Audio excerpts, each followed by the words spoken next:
Bismillahirrahmanirrahim. Alhamdulillah Rabbil Alamin. Allahumma salli ala Muhammad. We are going to start the next part.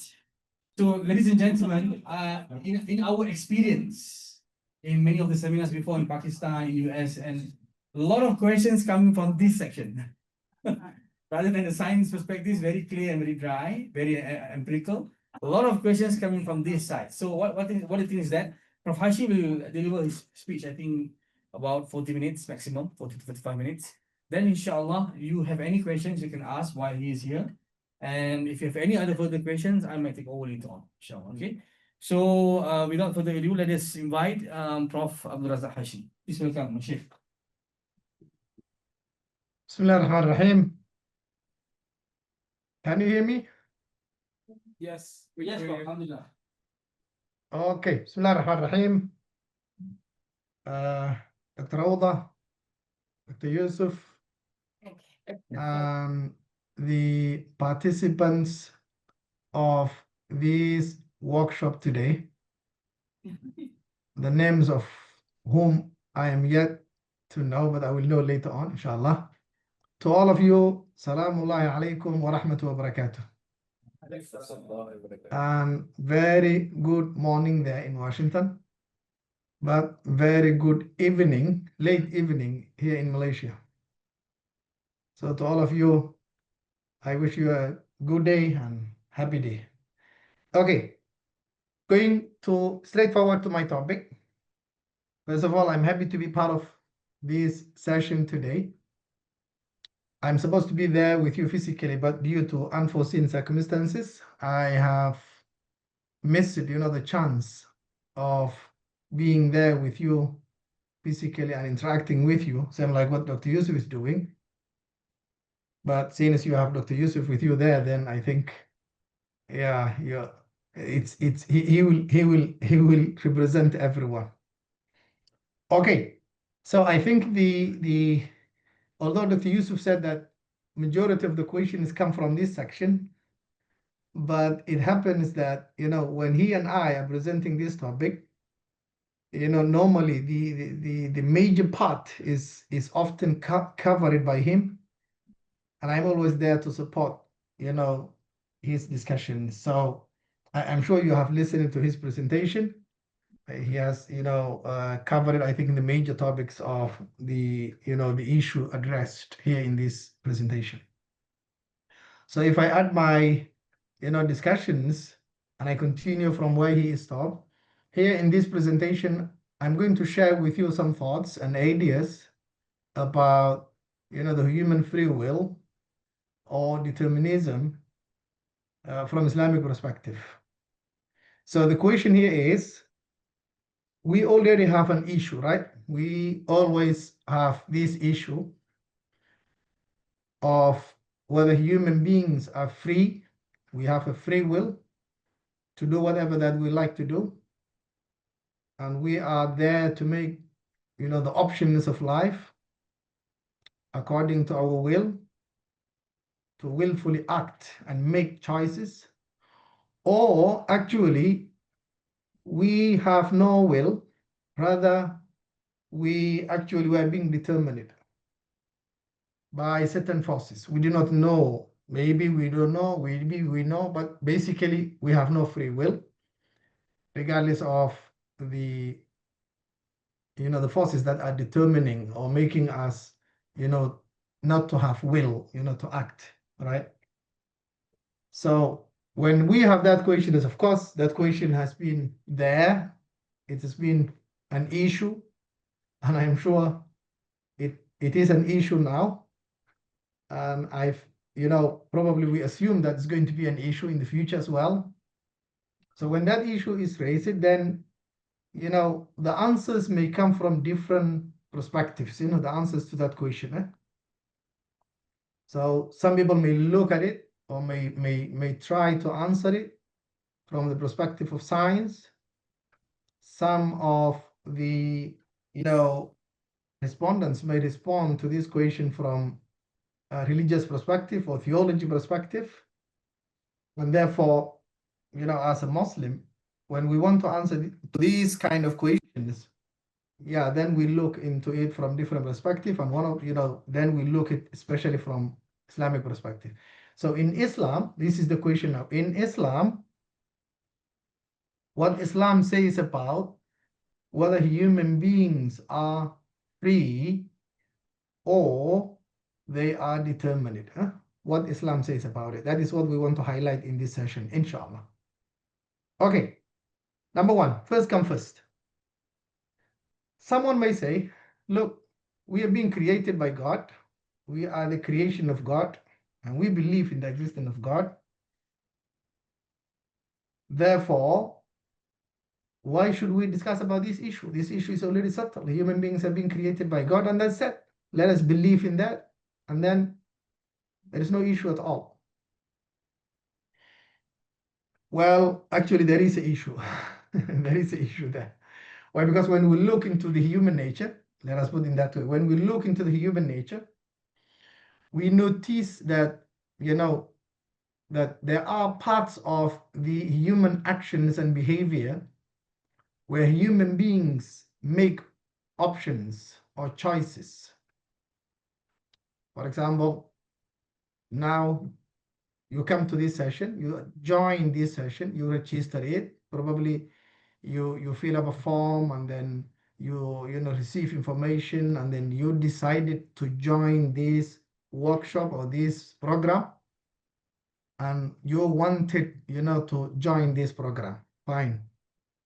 So there was some steps that you made in order for you to join this program, which you willfully made it. So therefore, maybe you can say, well, I have the choice, I have an option to make, right? I have a choice to make because I choose to join this program. Fine. But there are other areas of your life where there was no choice for you to make it. For example, the date of your birth, when you were born to this world, you are not there to make a choice. You didn't make any choice, right? Your gender, for example, there was no choice. There was no option there. Yeah, done. You have your gender, right? But when you go down, let us say, when you go down to the city, you can make a choice. There are cases where you choose between, let us say, eating, two types of food, for example. Whether you will eat rice with chicken today, or you will eat Pizza Hut, or you will eat, maybe, some sort of like a different food, right? Spaghetti or what. So there are cases where you feel that in your life, personal life, there are cases where you are making options and your will functions there. But there are, aspects of your life where you are not making any choice, right? So then from there, equation begins. Are we actually free to make the choices that we want to make? Or actually, we have no freedom at all. We are just being determined. We're being like what? Programmed, machine, like kind of machine, They're moving, circumstances and, whatever, we are just being programmed. This equation. So there is an issue there, right? And then this issue gets complicated. The human nature itself is a bit complicated. But what complicates the issue and makes it more, difficult to understand and grasp is actually not only the human nature, but the belief in the existence of God itself makes it complicated as well, further complicated. Because if we are dealing only with the human nature, that itself is already complicated. The human nature itself is not easy to understand, right? And then the belief in the existence of God, who is the creator, all-knowing, just, and powerful, makes the whole issue again further complicated. Right? Right. So then again, number three, the third aspect. Number one, the human nature itself is multi, dimensional. Number two, the belief in the existence of God who is Alim, Hakim, Adil, and Qadir or Qudra, makes the equation complicated. And then what further complicates, one more thing that makes the whole process, complicated is, or the whole concept is that in the Quran, you will find, as a Muslim, you will find a number of verses that mention is that Allah subhanahu wa ta'ala guides the human being, right? There is an element of guidance or hidayah, right? So then the concept of hidayah and the belief in the existence of God, Alim, Hakim, and Qadir, and then Murid with Mashiach, and then the human nature, which has dimensions, some area where we are free, some area where the whole thing now becomes complicated. How to understand this one? It's because when you believe in the existence of God, who is the creator, we are not, unlike the deism, for example, they believe in the existence of God, but they believe that he has nothing to do with the universe. He didn't create the universe, for example, certain parts of deism. He didn't create the universe, and he is not, running the the affairs of the universe, and he doesn't, deserve ibadah and so forth, right? But in Islam, we believe in the existence of God, who is the creator of the universe. So that means he is the one who created, and he is all-knowing. Then, with all those concepts, it comes to your mind how to understand the concept of free will and determinism, right? Right. Okay. Now, in order to answer those questions, or the question of whether we are determined or have a free will, let us make following steps. Number one, let us check. We begin, as a Muslim, we begin with the Quranic verses, and then we see together whether the Quran supports the idea of human being having free will, or the Quranic verses supporting the idea of determinism of human behavior and actions. So which one? If we read the Quranic ayah, are we going to find an answer which says all human beings, all your actions or behavior are determined? You are like a machine. Or actually, the Quran says, no, you have free will. Let us see together. Let us see together.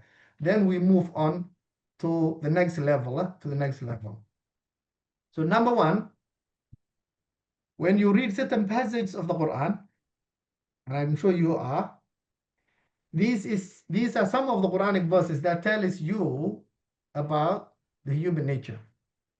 For example, here you can see Allah subhanahu wa ta'ala says, وَالَّذِينَ إِذَا أَنفَقُوا لَمْ يُسْرِفُوا وَلَمْ يَقْتُرُوا وَكَانَ بَيْنَ ذَلِكَ قَوَامًا. The believers of Allah, the believers are those who, when they spend, are neither wasteful nor stingy. They are not stingy, بخيل, وَلَمْ يَقْتُرُوا. And on the other side, they are also not having the behavior of being what? Wasteful, right? They do not waste, and they do not go for stingy, right? So wait a minute. Actually, that means human beings have the will either to become stingy, bakhil, or become wasteful, right? Right? Okay. So in other words, there is a will. It is you who will willfully determine whether to become bakhil or become overspending. So overspending and less spending depends on the human will, which indicates already that basically you have a will there. You can determine, you can decide, right? So they seek, you see the ayah says what? وَكَانَ بَيْنَ ذَلِكَ قَوَامًا. The mu'minun, the characteristics or the attributes of the mu'minun is they always seek middle ground. So seeking middle ground or middle path for your actions means what? You are not determined, right? Because if you are determined, the Quran will not tell you whether to become stingy or is wasteful, right? So there is no probability or there is no equation of seeking the middle ground if you are being programmed. If you are like computer programs, right? Computer apps, you have no choice, right? But here you have a choice according to this verse. And then the same goes in chapter 17, verse number 29, as you can see here. The Quran says what? وَلَا تَجْعَلْ يَدَّكَ مَغْلُولَةً إِلَىٰ عُنُقِكَ. Do not keep your hand tied to your neck. In other words, preventing, to what? Prevention of spending your wealth, right? For the sake, the good ways, right? To spend good ways, or good, spending. Not وَلَا تَبْسُطْهَا كُلَّ الْبَسْطِ. In other words, do not overspend and do not fail to spend your wealth on the right ways as well. In other words, there is a choice that you can make. Why? Because if you overspend, you will be what? Blamed for that. Or you will be what? Regretful. You regret by overspending. Also, less spending you will regret. فَتَقْعُدَ مَلُومًا مَحْسُورًا. You are blamed. Why blamed? Because you have the will, you have the choice, you have the option to choose the way of spending. Right? So according to these verses and some other verses which we will mention later on in the following slides, or maybe in the full paper, inshallah, when you have the full paper published in the book, you can see the ayah there. In Surah Al-Insan, for example, Inna hadaynahu sabila, chapter 76, verse number 3, I didn't mention here. The Quran says, you either become imma shakiran wa imma kafuran. You may either become grateful to the ni'mah of Allah subhanahu wa ta'ala, or the guidance, or you become what? Less shukur or kafir, denying, right? Or hiding, or, not grateful to the ni'mah of Allah or the or guidance, right? So according to these verses, the indication we get now already is human beings have a choice, can make an option, right? Can make a choice, right? As you can see here. Among what? Given choices. 2, 3, 4, 5, then you can make a choice. Fine. Okay, wait. What about the other ayat? There are other verses or other passages of the Quran as well that indicates, you see here, that indicates what? That we are being determined. There are area or there are aspects of our life where we are being determined and we have no option or choice. So you can see here now, chapter 3, verse number 6, Allah subhanahu wa ta'ala says, it is He who forms you in the wombs of your moms, as He wills. هو الذي يصوركم في الأرحام. Shaping, forming, designing in the womb, designing the babies, right? Zygotes, embryos, as you can see here, are all being shaped, right? Of course, Dr. Yusof talked about, the tissues, the cells, right? Genetics, epigenetics, the DNA, right? But the Quran says all these ones are guided to form the human, beings, right? هو الذي يصوركم في الأرحام كيف يشاء, as He likes. In other words, your body is being what? Programmed, determined, designed. Fine. Okay. If you move to chapter 42, 49, as you can see there, the Quran also mentions weight. In other words, gender is being decided by God.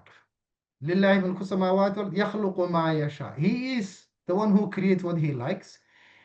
He gives whom He likes girls, and He gives whom He likes boys. And sometimes He mix, He gives them mix, right? وَيَهَبُ لِمَن يَشَاءُ الذُّكُورَ, right? The following ayah says, أَوْ يُزَوِّجُهُمْ ذُكْرَانًا وَإِنَاثًا. But if He wants, He can give you a mix, some girls, some boys, right? So in other words, according to these verses and some other verses which I didn't quote here, for example, if you go to chapter 76, verse number 30, you will see there, وَمَا تَشَاءُونَ إِلَّا أَن يَشَاءَ اللَّهُ. You have no will except the will of Allah subhanahu wa ta'ala. Okay. So then, some verses of the Quran contain the message that there are aspects of the human being which is determined actually, not by choice. You're right? The shape, right? The gender, the date of birth, these are all determined. We have no will there, to, what do you call, decide. So then now, according to these verses and some other similar verses of the Quran and the prophetic hadith, then the question comes now, in order to say whether human beings are determined, programmed like a machine, or to say whether human beings are having free will, or they have a choice, or they can make an option, right? Let us now, as you guys say, medical doctors, let us dissect the human nature. Let us go deep into the human nature. Let us understand the human nature, because we believe there is something to, to analyze. Let us go deep into the human nature and then analyze the components of the human nature. Free will or determinate? Which one? So in order to do that, let us see the dimensions of the human nature. Look, when we look into the human nature, I put in this way. As you can see this diagram, the one I put on the right side, as you can see on top of Hakim, you can see that when you look into the human nature, because remember, according to the Quranic verses, we have dimensions of the human. Some of the Quranic ayat indicated that we can make a choice. Some of the Quranic ayat indicated that no, God designed and fashioned you, right? And formed you. So then, wait a minute, we need to understand. Then we go deep into the human nature. So, human nature now, if you look into the nature of man and women, your body or your nature can be divided into three. Some part of your nature is actually what? Part of the natural universe, the nature, the universe. Or you can call it, some parts of your nature is controlled by the universal laws of nature, right? The laws of gravity, the laws of reproduction. You can name it, right? So that part is what? Your body. For example, if we bring you to high altitude and then release you from there, surely your body will be coming down to earth. Why? Because of the gravitational force, right? So in that case, your body is like any other, natural phenomena, right? And therefore, that part of your body is controlled not by you or by your option, but by the natural laws, which are beyond your control. You have no option there. You have been programmed like any other natural phenomena, right? The laws of nature are functioning there, right? For example, now, your body, if you go down deep into your body, you see there here, you have like heartbeat. You have digestion system. How many systems we have in our body? A lot, right? You guys talk a lot of systems, right? Lymph nodes, you talk about lymph nodes and how they function. You talk about cardiovascular system. You talk about digestion system. You talk about urinary, tracts. You talk about, you can name it. You can talk about reproductive system, right? Blood circulations, right?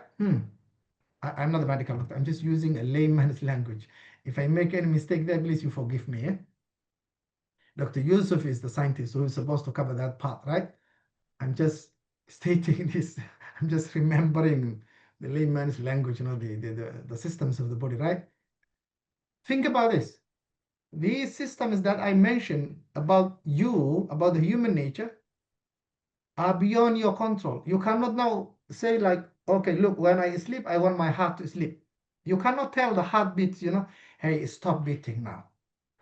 It's just, I'm just using layman's language. If I'm too, too plain, please forgive me on that. In other words, these systems are not functioning according to your, what do you call, instructions. The digestion system, yeah, sometimes you have a role, for example, the type of food you eat, the meal, the duration between the meals, for example, the amount of food, the type of food, yeah, that one you have. But when it comes to, what do you call, the digestions, when it comes to, turning, the drinks and the food that we eat into waste, for example, the body may not ask you any permission on that. So it's beyond your control there. So al-qawanin al-tabi'iyya controls that. And there is no freedom there. You are like any other natural phenomena, basically, right? Right. Yeah, basically you can say, for example, the environment where you grow up, maybe it will affect you, the food that you eat that will affect, play a role, but the functions of the system, that's what I'm talking about, right?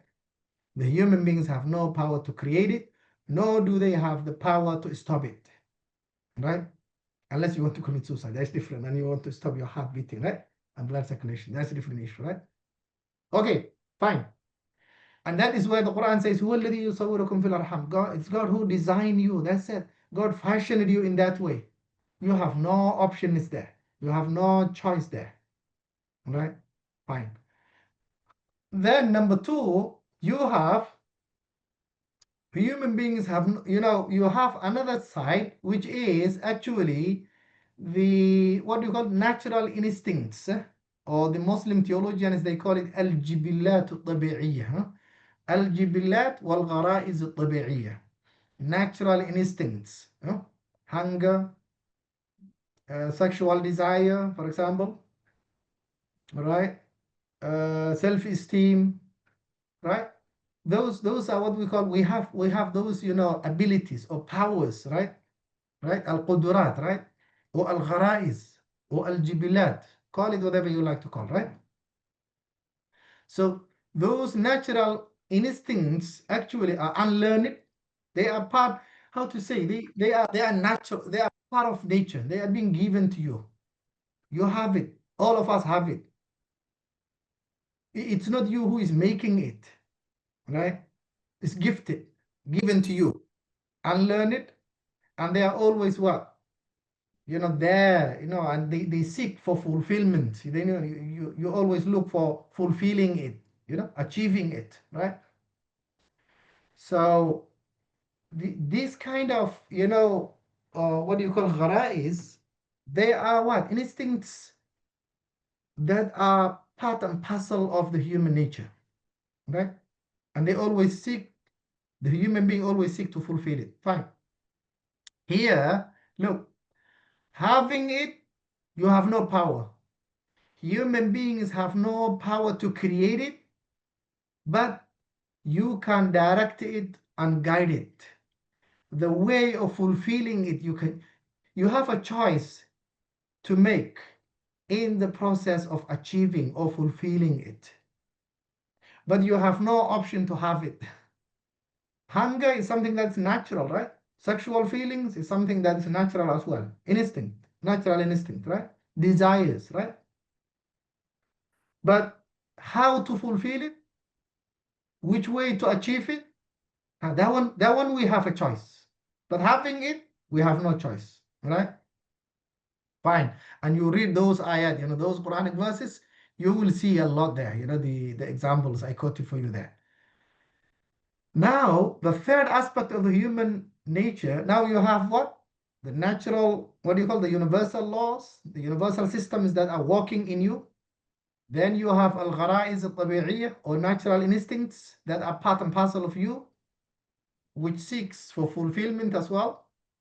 And now you have what we call optional choices, or ikhtiyarat, right? Ikhtiyar. Ikhtiyarat, or optional choices, are the cases where you are being given the freedom to choose between among many choices, or maybe between two choices. And normally optional choices comes with the the ability to think, or rationality, or intellect, or al-aql. And that is where normally we talk about taklif. We will see later on, taklif, or accountability.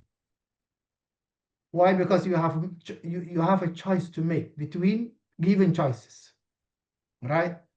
To lie or not to lie is an option, right? You can tell the truth, or you turn to lie. So either either way you make it, you have a choice, right?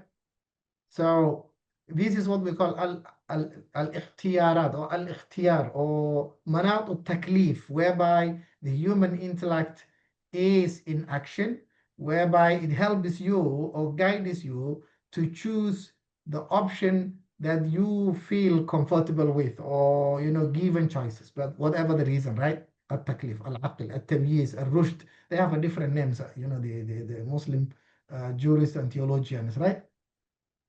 So here, human beings can make choices and make differences, right? Al-khiyarat al-muktasaba, right? This is where reward and punishment comes in then, right? Reward and punishment comes in here, right?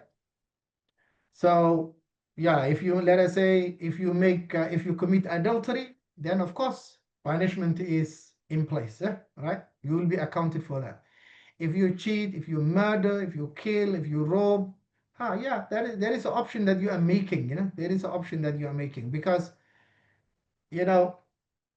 that is your choice, and based on your choice, you either be rewarded or punished. So these are the three dimensions of the human nature.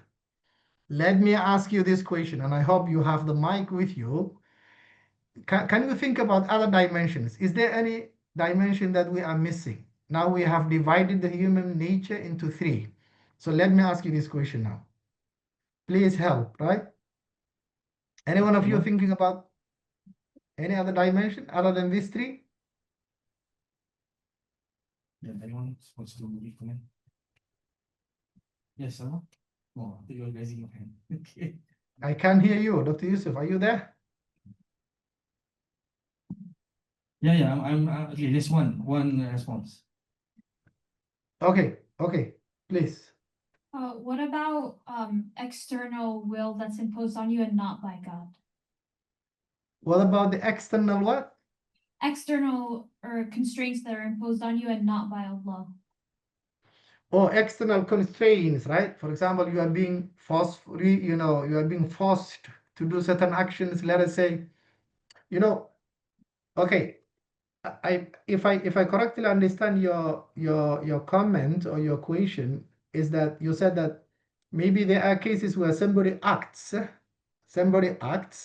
according to external forces, right? Let us say somebody threatened you, for example, with a gun for you to do something, or let us say due to certain pressures, that are coming from, given, what do you call, environments are forcing you to do certain things, right? Look, as long as you have option to make, you are accountable for your actions. But as long as you do not have option, then you are not accountable for that. So let us apply this into human nature based on that statement.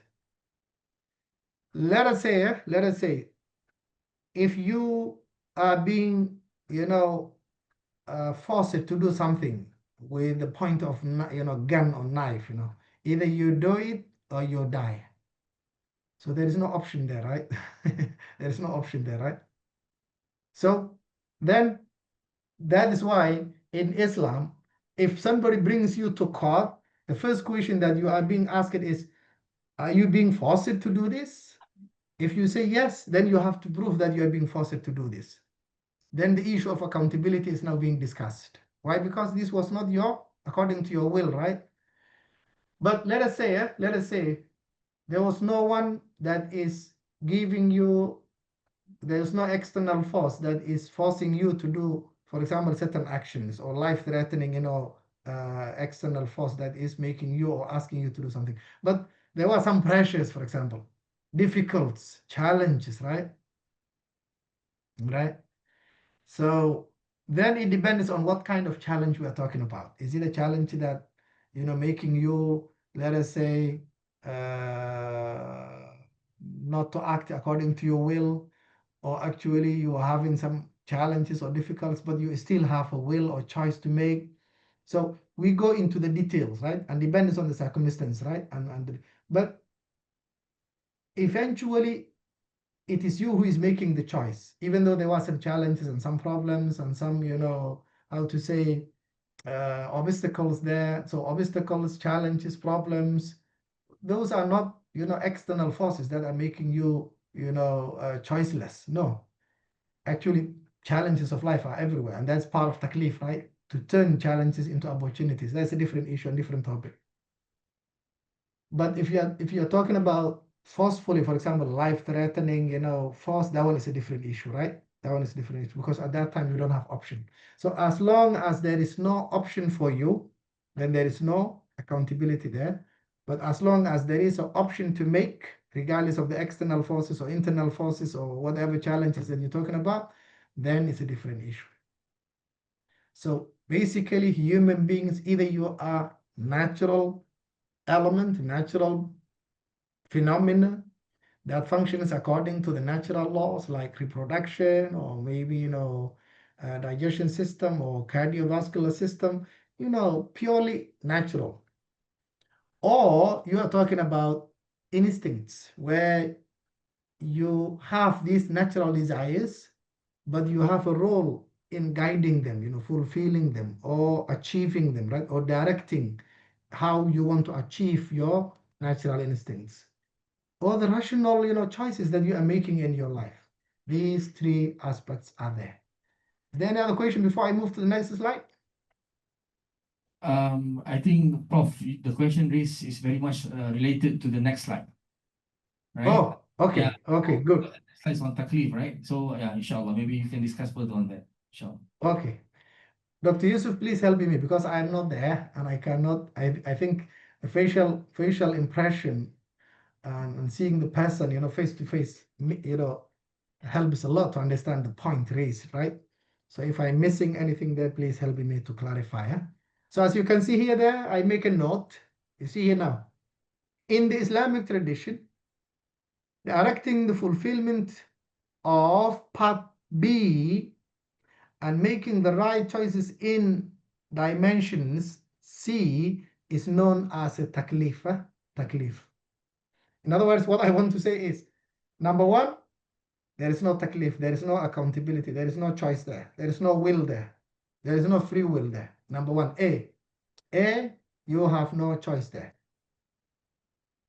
If your vascular system, the blood, when you are sleeping at night, if the heartbeat is there, right?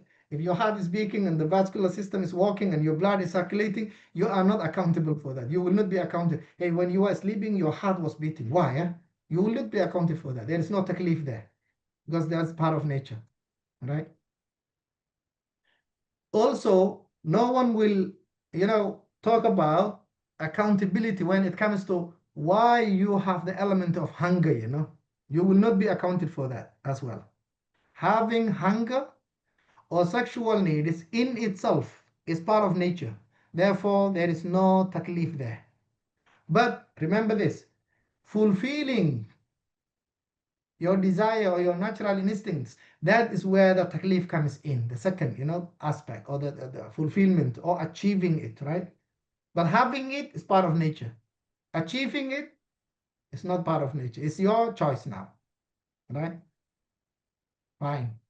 Number C, so half of number 2 and C are part of taklif, right? Because number C is where you make rational choices and you choose between, or among, or you choose from among the given choices, right? Therefore, as you can see here, man and women, when I say man, I mean al-insan, right? Man and women are accountable only for what he or she is capable for and able to do physically and mentally, right?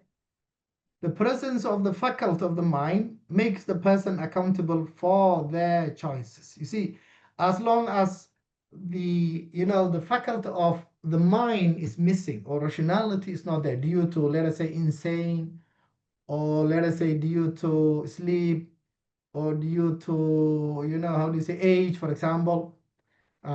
As long as the faculty of the mind is absent, then there is no, what do you call, accountability there. Taklif. When we say taklif basically means accountable, or basically, when they talk, the ulama, when they talk about taklif, they talk about خطاب الله تعالى المتعلق بأفعال العباد اقتضاء أو they have a long definition in the Arabic literature, right?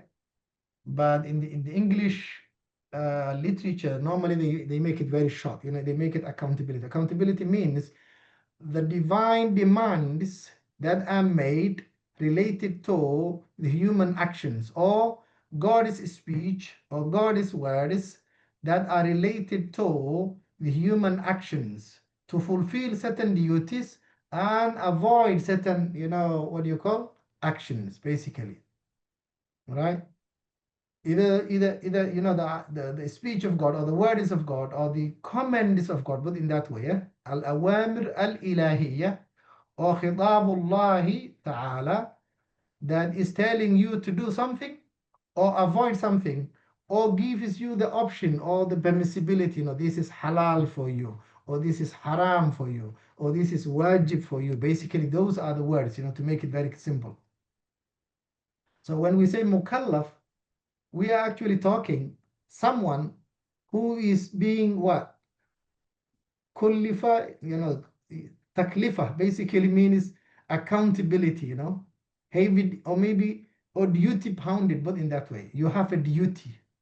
And that duty is due to your, what do you call, ability of making choices, because you can make a choice, because you can make, there are options that are available to you, and Islam tells you choose this one and not to choose this one, available. For example, the Quran tells you, Ya alladhina amanu, chapter 5, verse number 90, for example. I didn't mention here. I'm just giving you example of taklif. Chapter 5, verse number 90. Ya ayyuhalladhina amanu, innamal khamru wal maisiru wal ansabu wal azlamu rijjun min amali shaytani fajtanibuh. So alcoholic drinks or alcohols or wine or call it whatever you like is prohibited to you. So now there is a direction from Allah subhanahu wa ta'ala, or there is a command from God for you to avoid drinking wine, for example, or alcohol. Right? Why? Because there is an option for you. The option is available whether to drink, non-alcoholic drinks or alcoholic drinks. There is an option. So the Quran tells you now, take this one. Why? Because you are able to do it. The ability for you to choose or to make this choice is there. Right? So that is what we call taklif or mukallaf, right? You are being what? Given that option. Without the ability, see here, without these abilities, or without the ability to think, or without the ability of having mind, due to mental immaturity, for example, child or insane, or maybe you are sleeping, that means what? Human, but in this way, you calculate, human being minus mind equals the absence of taklif. Very simple. As long as there is no, how to say, the ability to think or rationality or intellect, it's not there, then there is no taklif. So maybe if you are a child or immature yet, then there is no taklif. Why? Because you cannot make option. Or maybe you are sleeping, then you are not mukallaf. If you are majnoon or insane, then you are not mukallaf. Okay? So you can see that. So the Prophet ﷺ already make it clear. So I quoted for you the prophetic hadith. Okay, fine. Here you can see there is, a summary. I think this slide was made by Dr. Yusof. Thanks to him. Okay, taklif. Remember this. Remember this. I'll bring you a little bit back. Remember this. Slide. Remember there were 3 blocks or 3 dimensions of the human nature. These 3 dimensions of the human nature, we said A is out of the calculation. When we talk about will or determine, that part you are determined. But the last 2, the second and third, that is where we focus now. Natural instincts, or see here, al-jibillatul fitriyya, and acquired options, or khiyaratul muktasaba, acquired. You can see here, the first part, the natural instincts, we are responsible in what? Directing and guiding desires such as creativity, reflection, sexuality, and hunger.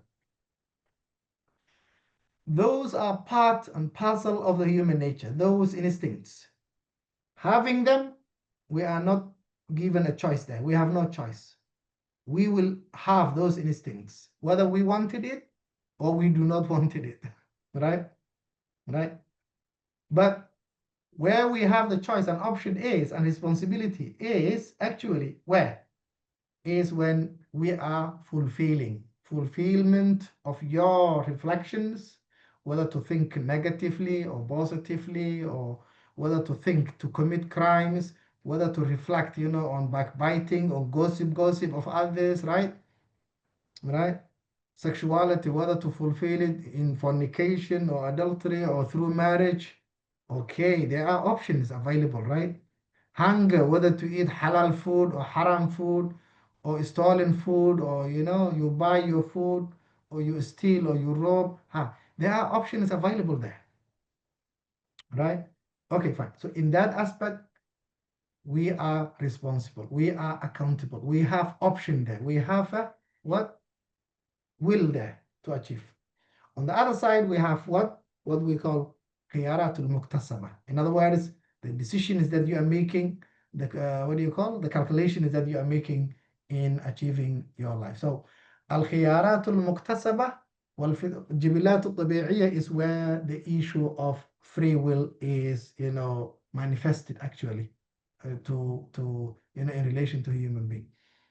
Now you may say, wait. Now we talk about the human nature. Fine. Now we understand what human nature means. Three aspects. One is out of free will.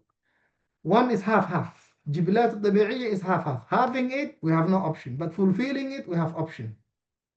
We have free will there. And then al-khiyarat al-muktasaba, or the rational choices, yes, we have a choice there. Then now you say, wait, now we understood the human nature. But when we go to the Quran, you will see so many ayat of the Quran and so many ahadith of the prophetic tradition talking about qada and qadr.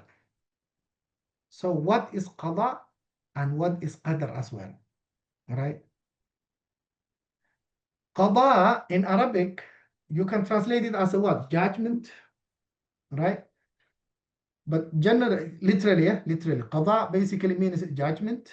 Right? But normally it's been translated as a what? Divine degree or divine measurement, or as you can see here, the knowledge of Allah subhanahu wa ta'ala, whose knowledge covers the past, present, and the future. Right? So that is basically qada. When we talk about qada wal qadar, which is part and parcel of the pillars of the Islamic faith, or al-arkanul iman, then qada generally means the knowledge of Allah subhanahu wa ta'ala. If you want to go to the literal meaning, qada basically means a judgment. وَقَضَى رَبُّكَ أَلَّا تَعْبُدُوا, right? قُضِيَ الْأَمْرُ. So basically means decision, judgment, conclusion. You can translate into different English words, right? Qada.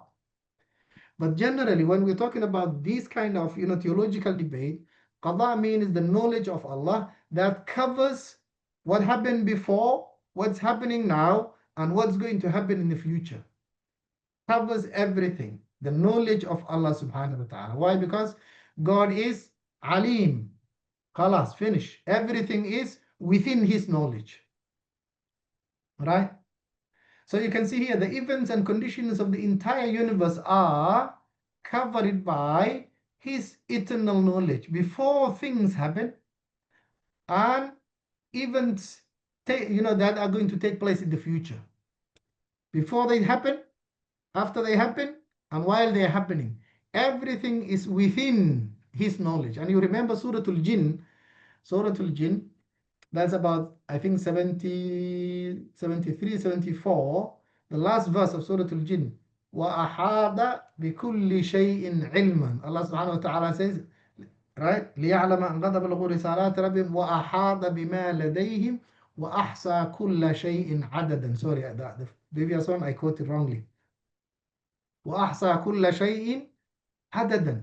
So Allah subhanahu wa ta'ala, His knowledge contains everything. His knowledge contains everything that has taken place, taking place now, and will take place in the future. And that is what is known as qada. Right? Fine. Prof, Now, sorry to interrupt you, Prof. We have like 10 more minutes, inshallah. yeah, I'm finishing soon. Now, you may ask, what is the difference between qada and qadar? Because we normally hear this is qada wa qadar, right? This is qada wa qadar. So the two terms are actually related to each other. So qada basically means the knowledge of Allah subhanahu wa ta'ala that covers everything in this life, right?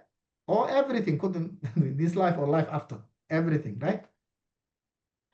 Qadar reflects another level of divine destiny, which allows particular events and conditions to happen at a specific time and place. For example, within the knowledge of Allah is that you will be born, to this life. That is part of knowledge of Allah subhanahu wa ta'ala. But qadar means bringing things or events, particular events or particular issues to their place accordingly, right? Particular events and conditions to happen at a specific time and place. It will not miss. If you are being determined, if you are there to exist in this world, within, which is within the knowledge of Allah subhanahu wa ta'ala, then you will exist the time and place where Allah subhanahu wa ta'ala knew you are going to be born. And that's what is called qadar, Inna kulla shay'in khalaqnahu biqadar. Everything is now being what? Measured according to its own specifics and time and place. So qada, we're talking about the knowledge of Allah subhanahu wa ta'ala. Qadar, we are talking about bringing everything to its place and time. At the right time, in the right place. So the two words are actually explaining the same thing but in different degree or different level. One is the knowledge of Allah that is covering everything. And then number two is the qadar, which is, bringing things according to, the time and place which Allah subhanahu wa ta'ala knew is going to happen at that time. So qada means the knowledge of Allah subhanahu wa ta'ala of all the events in life, while qadar means or refers to bringing events according to his knowledge in its specific conditions, time and place. Fine. Then what are the pillars of qada wal qadar? There are 4 pillars or arkanul iman bil qada wal qadar. Number 1, God is all-knowing and nothing falls beyond his knowledge. Number 1, God is all-knowing and nothing falls beyond his knowledge. Fine, that's number 1. Number 2, God has written down part of his eternal knowledge, recorded, which covers everything that's going to happen, which has happened before and it's happening now. Everything recorded, right? Number 4, God's will is all including or encompassing. There is nothing that falls outside his will. Number 4, Allah subhanahu wa ta'ala is the creator who created everything and everyone, including your actions and decisions and behavior. Sorry, actions and decisions. Put it that way, make it simple, right? So basically, when we talk about qada wal qadar, these are 4 pillars that are mentioned in the divine texts, the Quran and Sunnah. Number 1, God is all-knowing. In other words, nothing is beyond the knowledge of God. Your actions, your events, what happened before, what's happening now, what's going to happen in the future, everything is being recorded. God has written down part of his knowledge in already Lawhul Mahfud, fi kitabin mubin, illa fi kitabin min qabli an nabraha. You will see so many ayat of the Quran talking about that.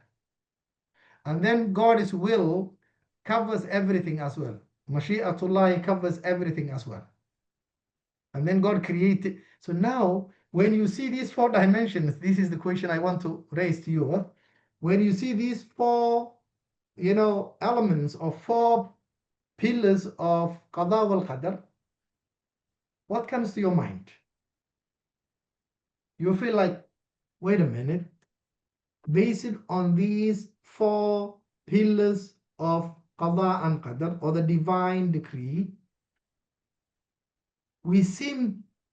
based on this, we seem to be what? We seem to be determined, right? Because nothing that we are going to do which is beyond the will of God, right?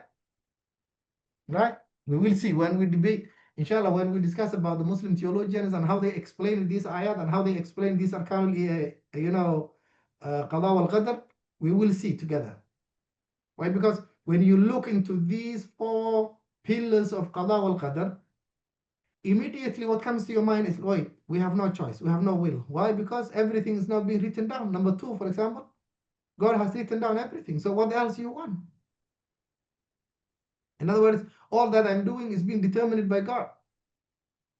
That's why, if you remember in the introduction, what did I say? In the introduction, I said that human nature is already complicated. But when you put in the equation, when you add the belief in the existence of God, who is Alim and, Khaliq, and the whole equation now becomes complicated, now further complicated, right? And this is what I meant.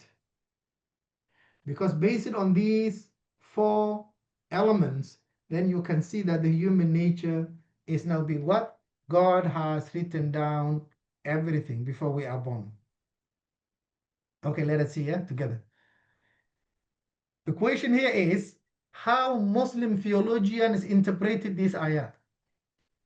Because according to this ayat and some other ayat of the Quran, some of the passages of the Quran are indicating actually that human beings are determined, and there are certain passages of the Quran that are also indicating that human beings are by nature what? Free. Right? So here we have schools of theology as well. Are we free or programmed? Right? So Muslim theologians wrestled together, with this issue, and they have produced a number of, schools, because they want to understand and make, a conclusion about the ayah that we mentioned. Okay, look, very quick. I think the time is very short. Some of the theologians, I'll share with you, some of the theologians, they have focused, but in this way, they have focused on the, dimensions or the passages of the Quran that are confirming that God has created everything. So they focused on God being the creator. Allahu khaliqu kulli shay. For example, if you go to chapter 40, Surah Ghafir, verse number 62, the Quran mentions it clearly. Allahu khaliqu kulli shay. God has created everything. And then in chapter 37, please take note of those ayat. Chapter 37, Surah Safat, verse number 96. Allah subhanahu wa ta'ala says, wait, not only God created everything, God created everything including your actions. Wallahu khalaqakum wa ma ta'malun. See that? God created you. Rough translation, very rough, very summarized, summary, concise translation. God created you and your actions. Okay, wait a minute. So that means the actions that we are making are being created by God. Yes. So that means what? Those ulama or those theologians, they have already, they focused on that dimension. Look, don't waste our time. God created everything and we have been programmed and our actions have been created by God. Therefore, forget about will. What is that? Determined. So they said what? They are known as Al-Jabriya, you call it. This is the Arabic word, known for them. Or predeterministic school of theology. Right? They say, forget about will. There is no will in this life. Everything is being determined by God. God created us and our actions, and therefore all that we are doing, even though we think we have a will, but everything, otherwise, look, this is the worry they have. Otherwise, if you say that we are the one who is creating our actions, you are suggesting that, there is another creator other than God, which is the human being, which is very dangerous for them, because it says that means we are another creator other than God. So they said, in order to focus, you see here, in order to focus and, make sure that God is the only Khaliq, Al-Khaliq al-Wahid, right? Khaliq kulli shay, we must accept and submit to the idea that we are all determined. God created us and our actions. Done. And then they use the chapter 76, Surah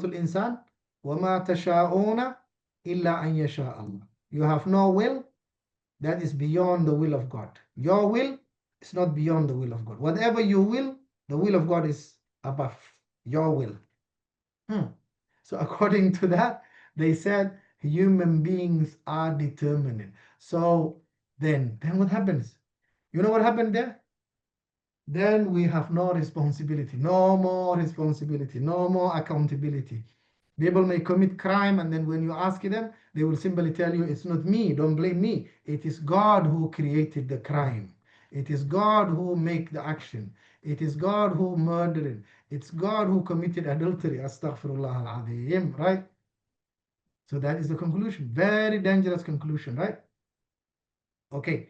So they are known as a Jabriyah, and the problem, the mistake they make is actually they focus on the concept of Khaliqiyah and the concept of, God as a Khaliq only. They focus on that aspect, and also the concept of Mashiach, right? Which is above and beyond the Mashiach of insan. So they focus it on that, then they go extreme to that. On the other extreme, on the left side, that one you can call maybe right or left, whatever you call it. On the other side, on the other extreme, other corner, we have what we call pro-free will school of theology, who interpreted the Quranic ayah according to what? Free will. Because, for example, chapter 18, Surah Al-Kahf, verse number 29, Allah subhanahu wa ta'ala says what? Please check. وَقُلِ الْحَقُّ مِنْ رَبِّكُمْ فَمَنْ شَاءَ فَلْيُؤْمِنْ وَمَنْ شَاءَ فَلْيَكْفُرْ. Right? Whoever wants, let them believe, and whoever wants, let them not believe. That is your option. And then so many Quranic ayah tells you, أُدْخُلُوا الْجَنَّةَ بِمَا كُنْتُمْ تَعْمَلُونَ. So here they focus it on two dimensions, two important dimensions here, according to the Quranic ayah that we quoted previously. This is the scholastic, or how to say, theological discussions. This group, they focus it on two aspects. Number one, they said that, look, they focus it on the concept of adala, the justice of God. God is adil according to them. And al-adala al-ilahiyya, you see here now, requires God to give us the freedom. And now when we act according to our freedom, we will either be rewarded or banished. And so many Quranic ayat are giving us that option, Right? So many Quranic ayat. God is just, God is adil. So in order to banish or reward, human beings must act freely and choose the choices, or make the right choice or the wrong choice. Then accordingly they will be banished for hell. They will go to hell for their deeds. They will go to hell, or they will be rewarded for their good deeds. Therefore, number two, the second point is, therefore God said, فَمَنْ شَاءَ فَلْيُؤْمِنْ وَمَنْ شَاءَ فَلْيَكْفُرْ. Therefore, as a human being, you have the will. Why? Because unless you have that will and freedom, right, then God will not be just. God will not be adil. You see, previous group, they focused on the concept of khaliq. But this group, they focused on the concept of adala al-ilahiyah. So here, this group, they go far also, into very far. They go deep, they go to extreme. They say God must give the freedom. In other words, we are the one who create our actions. We are the creators of our actions. Therefore, we are either rewarded or punished. So we call them al-mu'tazila, or sometimes, I don't know whether that, what you call translation is the right translation or not. Sometimes they are called like, Islamic rationalist, or Muslim rationalist group when it comes to theological debates. But well, that translation sometimes is very quite unclear. Actually, it's not fair. It's like even other Muslim theologians are also using rationality and intellect. So categorizing only one category as a rationalist is quite unfair, right? But generally, the name that they are known for is Mu'tazilite. I think for nowadays, there are not so many out there, but there was a time that this school was flourishing, and they were in fact, the formal school, for the, governing system, the Abbasiyya time, in the Abbasiyya dynasty in Baghdad. Okay, so these two groups, they go into far. One of them, they said, you are like a machine, programmed. Wallahu khalaqakum wa ma ta'malun. Done. The other group, they go to the other extreme. They say, no, you are the creator of your actions. Means you are free. You have a free will. There is no limit for your free will. Why? Then only God becomes adil. So we have two extreme schools. So the Muslim school, or the majority, I should say, Jumhur al-Muslimin, or the majority of the Muslim schools, especially the Atharis, we call them, or Ahlul Hadith, sometimes nowadays known as the Salafiyah, and also the Ash'ari, the Maturidiyah, they actually said, well, look, there is a middle ground. They took it al-wasat. There are area of the human nature that is human beings are free, and there are area of human nature where we are determined. So they say we have to be fair and come back from these both extremes and look into the human nature without theorizing and committing mistakes of fallacy. Let us go to the human nature. So they said, look, yes, human actions are created by God. Yes, actions are created by God, but acquired by human being through will, through the human will. So they have the concept of what we call al-iktisab or muktasab. So in other words, everything is being created by God, but you have the will and choice and option to either choose it, acquire it, or not to acquire it. All right? So then they took the middle ground. In fact, we call them the Sunni school of theology. Is more like nowadays, I think they call the word compatibilism, right? Compatibility, right? Compatibilism, right? Because they say human free will and determinism can go both, can be acceptable. In other words, we can bring, they are not contradicting, in other words. These two terminologies are not contradicting because both aspects are found in the human nature. So sometimes they are being categorized as a compatibilism, but because in the Western culture, the word compatibilism also means a lot actually. Extreme compatibilism, moderate, and then they have categories.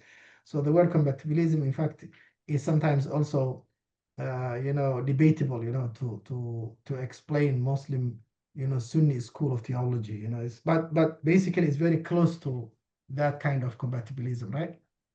Why? Because for them, they acknowledge both, that the human beings, some aspects have freedom, and there are aspects where you are what? Determined. So we have to accept that. Why? Because that's how our nature and human nature is all about. All right. So generally we have these three major schools, and these three major schools are there. Why? Because they want to interpret and make, how to say, conclusion or interpretation of the given Quranic ayah that are explaining about the human nature in relation to God's, will, God's creation, God's justice, and God's qudra, or the power of God, right? So, yeah, finally, in conclusion, is that humans can choose within the power of Allah, and we are held accountable only in matters in which we have free choice.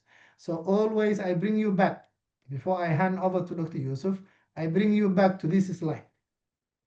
Whenever you want to talk about the human nature, always remember these three dimensions of the human nature: natural instincts, universal laws, and optional choices. Back to you, Dr. Yusuf. Okay, thank you very much, Prof. Alhamdulillah, very fruitful presentation. We open for the floors for one or two questions. You have any questions to ask? Or is it very clear? Oh yes, we have one question, inshallah, Prof. All the questions should be directed to Dr. Yusuf. He is there. But don't worry, we can discuss. I had a question regarding, I've heard in the past that you can make dua to potentially change the qadr of Allah that He has already written for you. I wanted to hear your thoughts and explanation on that. Yes, Prof. The question is about your ability to change the qada and qadar, especially in terms of dua, or in certain hadiths mentioned that when you do good things for others, you connect the Silatul Rahim and etc. You can, increase or, affect your certain of qada and qadar. What's your answer, Prof?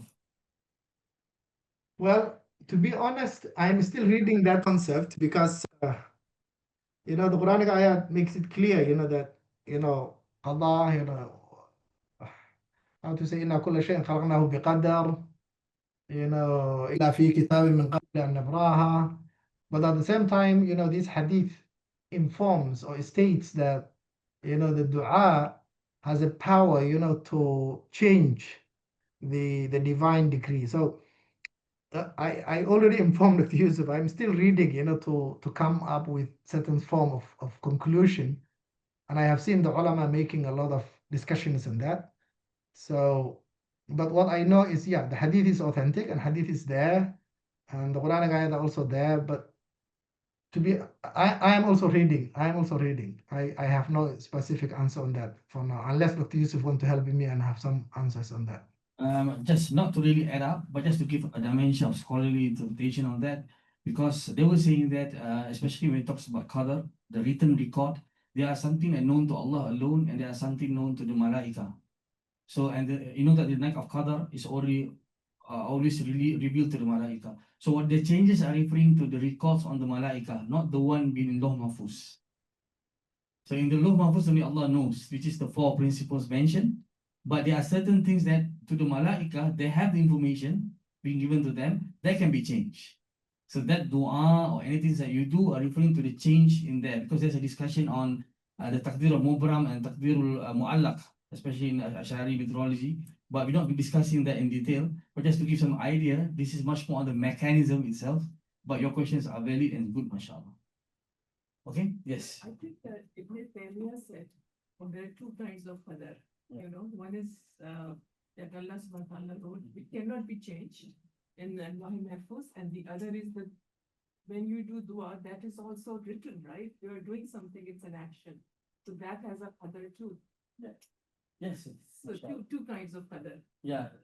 This is in the similar note that we are So talking about. one functional, so Yes. that is the Yes, but of course, in this presentation, because we are focusing much more on the Quranic verse, definitely the hadith mentioned about it, and this is much more on the mechanistic, how that actually this particular hadith shows that change in the qadar. But in the end of the day, as Prof mentioned, when we refers to the 4 pillars just now, it doesn't state clearly that you can change, but the question is referring to the change. So yeah, that's the way some of the scholars may mention about it. Yes, yes, 2 more questions. Inshallah, we still have things to do. Yeah.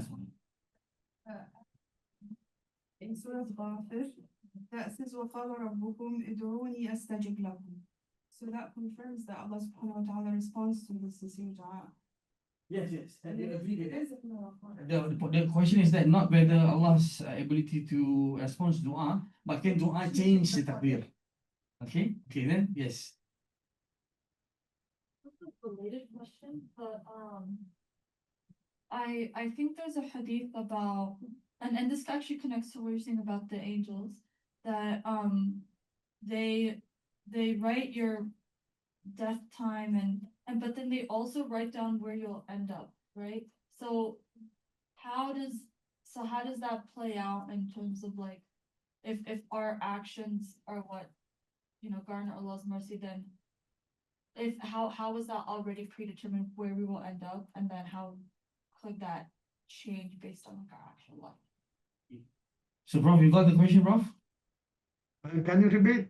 Okay, the questions, the way I understood is that, the hadith mentioned, بِبِكَاتِ بِأَجْلِهِ وَرِزْقِهِ وَعَمَلِهِ وَشَكِيهِ وَسَعِيدٌ, the hadith mentioned that certain things have been recorded by the malaika on our deeds.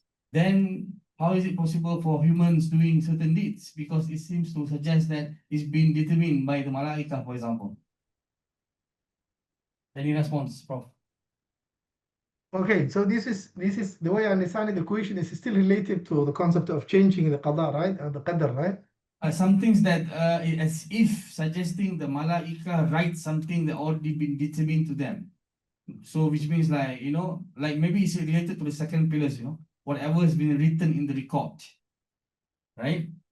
So do you think that it's a form of determining the certain behaviors of humans, which means that humans have no action just because the malaika? Okay. Yeah. Okay. Two things. I think, okay, I put it this way. I hope I'm not wrong. Huh? Number one, when the hadith mentions that, the malaika comes, during when, let us say, when this zygote, somewhere, 120 days old in the womb, and then the angel come and records, a number of things, notes a number of things. Number one is kataba rizqihi, what do you call the age and so forth, right?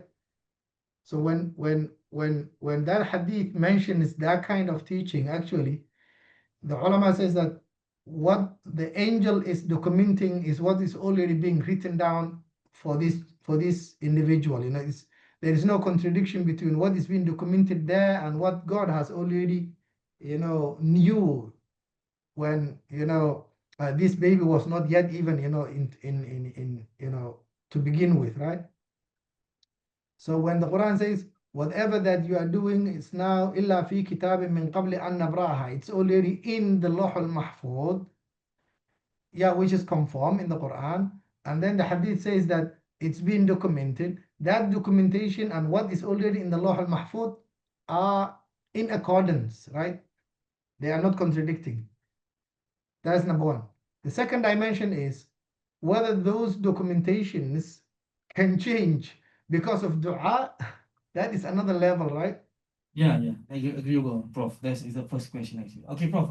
Yeah, so I think in the first part, I'm okay with it because the documentation is that are taking place, while this zygote is now growing, this embryo, and what is being written down in Lawh al-Mahfuz, preserved tablet, there is no contradiction there. But how to understand, those kind of documentations and the prophetic hadith which says that the dua changed the divine decree, that one, as I told you, I'm still reading, and hopefully inshallah, if we're all alive, I will share with you as long as I Yeah. can, but I'm not yet having a specific conclusion about it yet. Just to end up the things that there's a hadith actually when the Sahaba asked the Prophet, everything has been documented, then what should we do? And the Prophet said that just do your amal. The Prophet they didn't say that just believe. No, just do the amal, and kullu muyassar liman khuliqa lah. You are going to be easy in whatever things have been recorded, because Allah can record something that we are going to do. So it refers to the first principle that Allah knows everything. So when the recording is done, Allah records something that in the knowledge of Allah that we do not know, that we have the choice to carve our own pathways according to whatever Allah speaks, inshallah.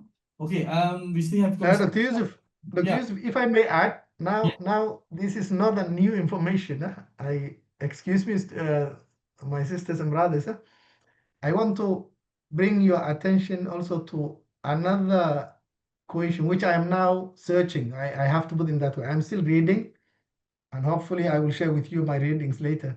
Look, if you go to chapter 6 of the Quran, Surah Al-An'am, you will see there the Quran mentions, or the Quran is mentioning, I think in the third verse or fourth verse, please check Surah Al-An'am, chapter 6.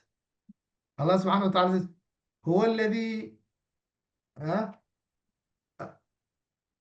قضى أجلا وأجل مسمى عنده, right?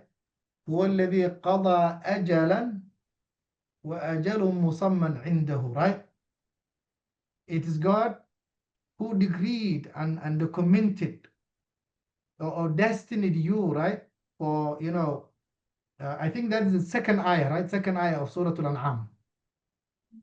So two types of ajal, or how to say ajal. Ajal in English, I think is the time of death, right? Ajal. So there are two times of, destiny. You have been destined.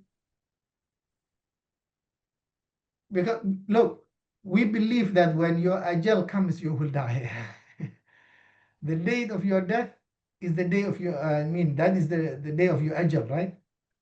But the Quran mentions that in this ayah, there is an indication that there are two types of ajal, So this is what I want. This is the question I want students to search. Can somebody understand, or can somebody assume that there are two types of ajal? If let us say, you take care of your health, you take care of your, let us say, lifestyle, you take care of your body, you take care of your healthy medication and healthy care. It's like, then you will live longer, and your body sustains, according to your, how to say, healthy lifestyle. Oh, actually, so therefore you may reach, like, let us say 60 years, 65 years, 70 years, 75 years. Your life expectancy, is like now you have a life expectancy. Why? Because that is your agile. Your body, the cells can sustain up to that level. But if you do not take care of your food, not healthy, not healthy lifestyle at all, then you will die within 40 years or 50 years or 45 years. In other words, you shorten your life. So in other words, can somebody put in that way? If you don't go for war, if you don't go for, let us say accident, if you don't commit suicide, your ajal is 75 years, let us say, yeah? But if you do this one, then you are shortening it. In other words, you may die earlier than that. Can somebody understand in that way? I want you to look, I'm not giving answer and I'm not confusing, but I just want to throw that idea, it's like how to interpret this ayah. Can somebody read in line with the scientific knowledge that we have? Yes, sister. Yes, sister. Please give to her the mic with Yusof. Prof, this is the final question. We don't have time actually. Yeah, we end here. I'm throwing my final point before I leave you guys. Just some interpretation, I found out that the first ajal is the time of death. That is also written. And the second ajal is the resurrection day. Oh, is it? Can you repeat, Dr. Yusuf, what the sister said? I can't hear well. To say that the first ajal is referring to the time of death, and the second is referring to the resurrection. Oh, resurrection, I see. Okay. That sound is the traditional interpretation of the ayah. But for your information now, we have some scholars who are revisiting that interpretation, and that's why I brought this issue to your attention, and I hope you can read more about it, inshallah. Okay, So Prof. with that, I want to end my session. Thank you very much for giving this opportunity, and looking forward for your interactions, inshallah. Shukran. Thank you very much, Prof. Alhamdulillah. Okay, Okay, shukran. we don't have enough time, so I need to proceed to the next agenda so that we can, the Rauda is waiting, and I hope, inshallah. Okay, let me give you. Okay, Assalamu alaikum wa rahmatullahi wa barakatuh. Salam, Prof. Alhamdulillah, thank you very much. But inshallah, we still have dire questions to ask. Before we end, we can have that questions. Now, ladies and gentlemen, we're going to do some class activity. Okay. Very simple activity, but for this simple activity has been published in the Journal of Philosophy, and they did it in very detailed way. But the way I'm doing is very simple. You might finish it in less than 15 minutes. But you need to, I can scroll, inshallah. All right. Thank you. The thing is, I'm going to ask you few things. On your table. Okay, before we go this, I forgot that we need to do some levels of intersection before we go for the games. Now, ladies and gentlemen, to make it very, very simple and clear, what are the intersections? Number one, do you think that there is a contradictions, or there is an issue of conflict between science and religion in this topic? In what sense? In what sense? What kind of contradiction we can see? Is there any conflict? Like in science, we live in free will, and religious view of free will. Do you think that there is a conflict? No. No, right? Except when you believe that the issue of culpability.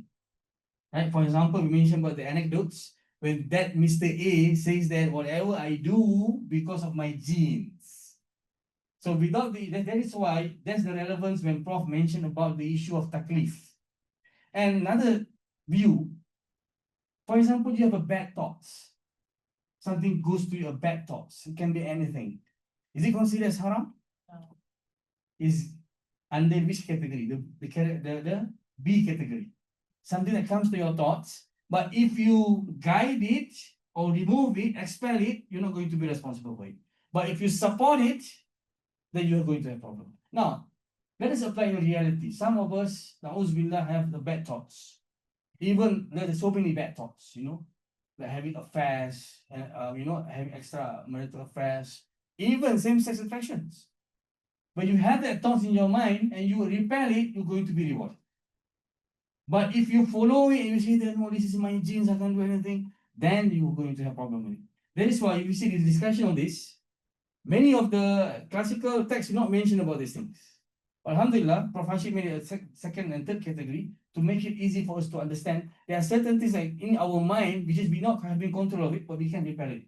That's why Hadith mentioned, لا تجاوز عن أمتي الخطأ والنسيان وما استكرهوا عليه. In Sunan Ibn Majah, mentioned that there are three things that we are not beyond our taklif. One of them is that something comes to our mind and we couldn't resist of it, but we can expel it. Right? To make it clear. Now, coming back to the intersection, just to mention that in Islamic theology, what we mention is that both free will and determinism is certain, which means that you can find both of them in a text. We call it qat'iyya at-thubut. We can find it in the text, right? But the mechanism, you might have the discussion just now, which we didn't go deeper for that. But in bioscience, we have difficulties. Why? Because when you see on neuroscience, it seems to suggest the same data, we have contradictory explanation. We mentioned a little bit of experimentation. But we'll talk about biology. Almost all claims believe that there is no deterministic worldview. They will mostly say that it's together with the environment and together with the place that you were born, not only on your genes. That's why we put it under uncertainty. What about taklif? Are you responsible for the moral actions that you do? That's a question for theology to answer. The issue of taklif. But can you say about science?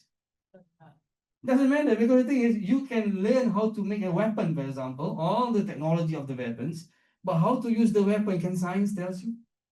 It can be used by the oppressed, it can be used by the aggressor. The same technology. So it's not relevant, right? So in the end of the day, what we say that Islamic theology does not directly contradict bioscience. They operate on different levels. And the most important thing is that when we talk about taklif, the amount of control that you have. For example, just to make it short, there's a case study, unique case study, when a person developed a tumor on the frontal cortex, right? And that person tends to become pedophile. So after you remove the tumor, the pedophilic nature gone. And it happens few times. So is that person responsible to be convicted or to be punished? No, it's like insane, being insane. Yeah, but to do that, you must have, the neuroscientists, the medical doctors, and the judge must come together and really claim to what extent he is able to control it or to resist it, right? So that's why another discussion of free will related to taklif is the ability to control. Done. Alhamdulillah. I hope this is clear, right? Now let us do, I'm not asking you to do this. Yeah.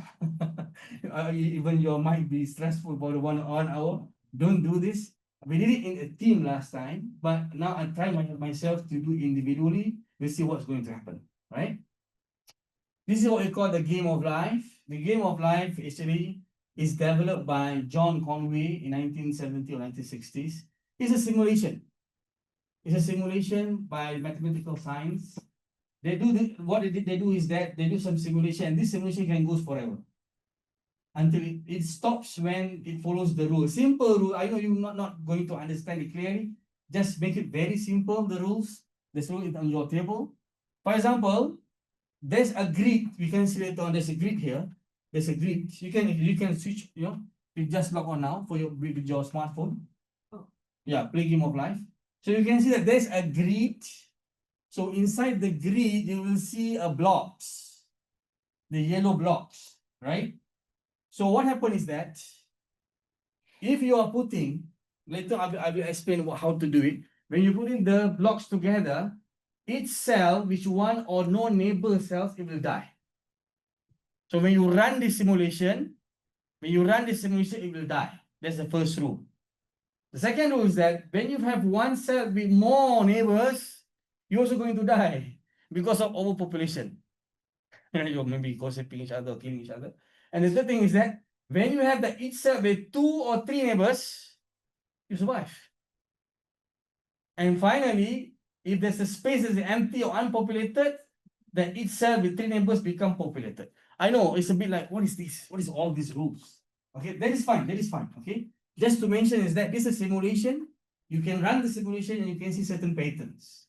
Okay, now let us play. First, go to this when you log on to the by your using your smartphone, you can use it, inshallah. Let us do together.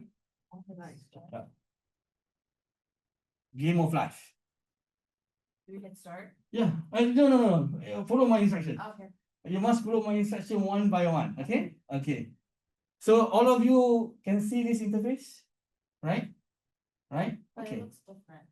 It's okay. As long as you can see there's a blocks there. Right? So what you do is that first is to press clear, make it clear. Okay, you should clear. All of you got it? Alhamdulillah? Good? Yeah. Good? Game of life. You can use your laptop. Fine. But the thing is, you must follow my instruction. Okay. So the idea is that you have a blank grid paper. Okay, now you also have a paper on yourself. Each one of you got a paper. Each one of you got a paper. I should give you a grid paper like this, but I couldn't find it. So you can imagine there's a grid on the paper. It's fine. Now, you are given only 20 blocks. 20 blocks. And you can put it anywhere on the paper. So put it on your phone. Put it on your phone. And the same design, you put it on the paper. Understood? Which means you can, it's up to you. Does it have to follow the rules or no? Yeah, if you understand the rules, it's good. If you don't understand, it's fine. Okay, it's okay. The rules just to guide you. But of course, you can't remember the rules, right? It's fine. Okay. So the next step is that for me, I just put randomly. I didn't have time to see each one of the blocks of the rules. I just put it 20. Okay. The next part is that you just put 20, not more. Choose 20 boxes and place it on the grids. Okay, and you can you can draw it on the paper like approximately, because there's no grids, right? There's a purpose of it. It's okay, not really like 100% the same, just the pattern is good enough. Got it? Inshallah? Yeah, 20 grids. You can put it anywhere in the but if you understand the rules, it might influence you where to put the grids. Yeah, if you understand the rules. Some people don't understand. Yeah, you just see it. Okay, you just put one. Okay, fine. It's up to you. You know, the first time I did with schools, I asked them, why you just choose this pattern? So they give me a lot of answers. You know? They give me, I'm just following, others. I like my cat, it looks like this. So, yeah, there's some purpose of it. Some just randomly put. Okay? Make sure that the one you put on your phone, you draw it on the paper. So you put on the paper. Yeah, that's approximately what is the pattern.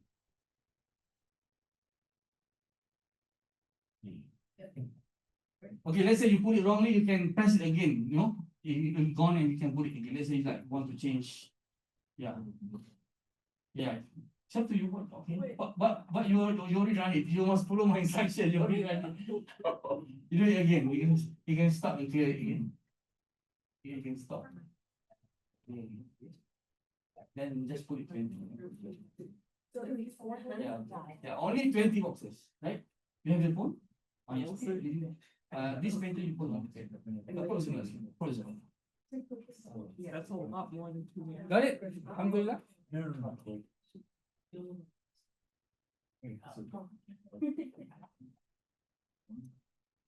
Okay.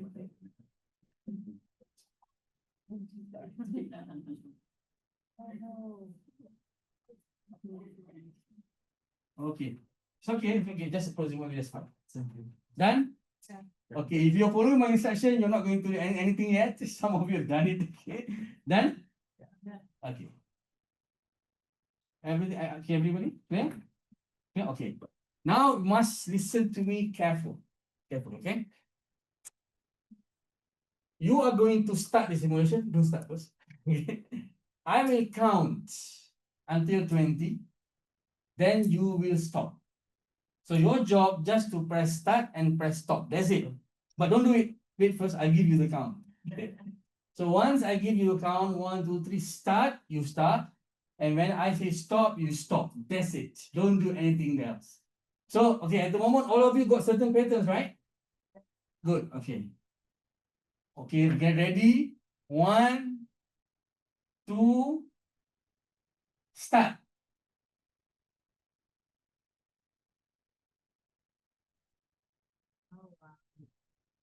Stop. Press stop. Why does the difference? It's okay. You just press it stop. Got it. It's fine. Okay. Now, okay. You don't press, just stop it. Okay. Okay. What you can do now is very simple. Just now you started with 20, right? You jot it down on your paper, start with 20, and finally end up how much? If zero means zero, yes, you just put the zero. Okay. For me, what did I do? I got like start. Yeah, I got this. And actually, you have the full of lexicon, so you can see what kind of shape you have that. No problem. You can do that. It's okay. So just activity. Don't be sad. I have nothing. No, it's okay.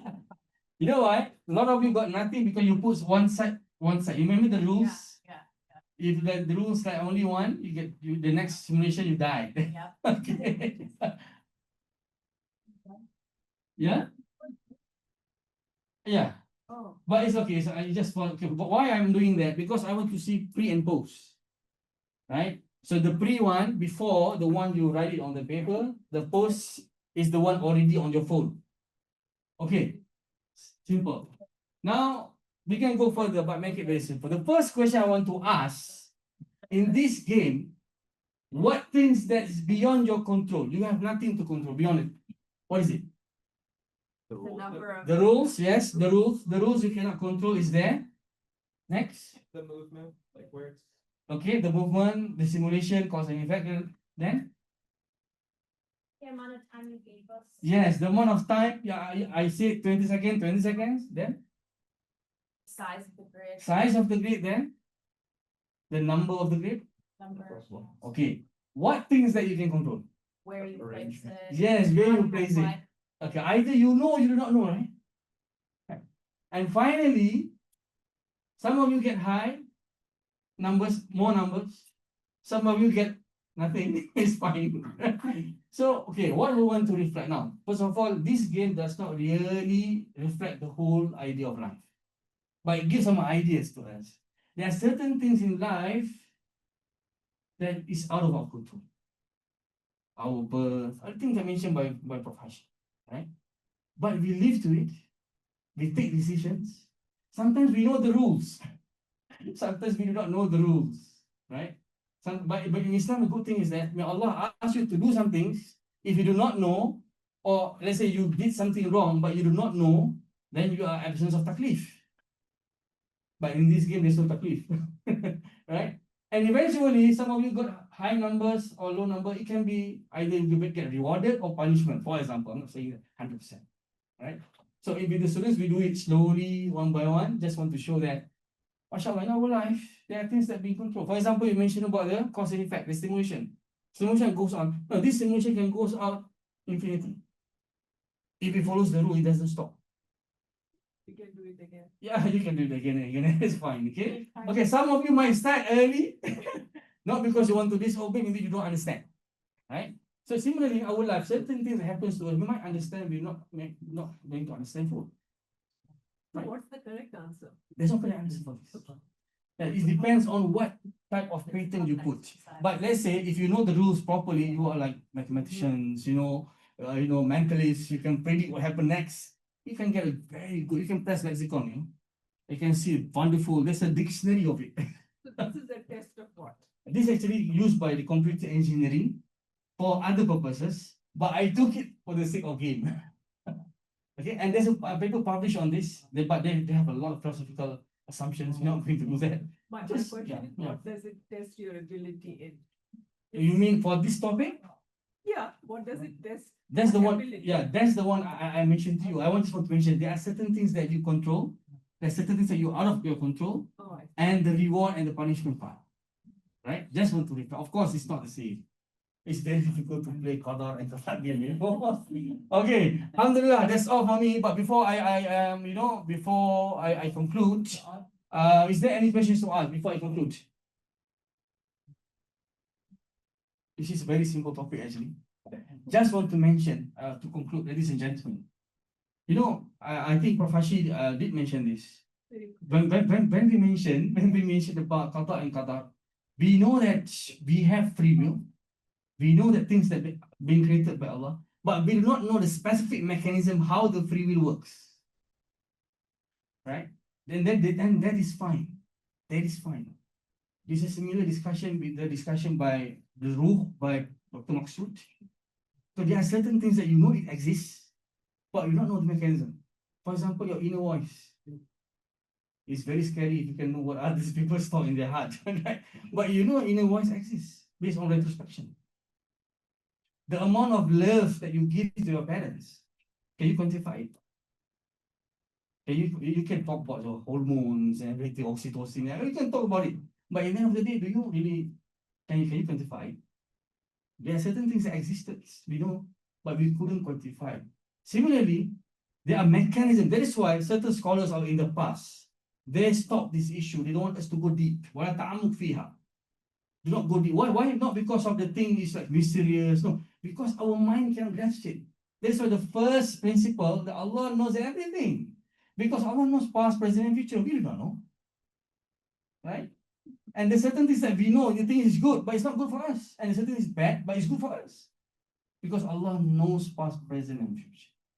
Okay, thank you very much, all of you. I hope you enjoyed the session. Thank you very much. Assalamu alaikum wa rahmatullahi wa barakatuh.